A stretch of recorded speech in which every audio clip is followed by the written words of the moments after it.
خب میشه یه مقدار سرتون رو دولا کنین، بلنشین وایسین، لطفاً اینو امتحان کنین. اینکه میخوای بند کفشتو ببندی یا در اون حد.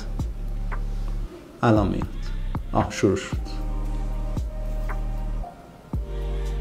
علت اینه که تو زمانی که شما وایسادی یا داری کار میکنی فشار مغزت افت میکنه، ولی جایی که میشینی فشار مغز میره بالا و این شروع میکنه از اون سوراخ راه میفته. در حقیقت من علت این که این مصاحبه رو گفتم ضبط بکنن و بذاریم توی پیجمون به این خاطره که خیلی‌ها آبریزش‌های بینی رو خیلی سطحی ازش میگذرن، فکر میکنن آلرژیه، فکر میکنن سینوزیته، در صورتی که اینطوری نیست. یه سری علائم داریم که خیلی مهمه. اگر شما خم میشین دچار آبریزش بینی میشین، اگر آبریزش بینیتون فقط از یه سوراخ بینیتونه، اگر طعم شور داره، اینها نشون میده که مایع مغزیتونه که در حقیقت داره لیک میکنه و باید حتما توسط متخصص بررسی بشین.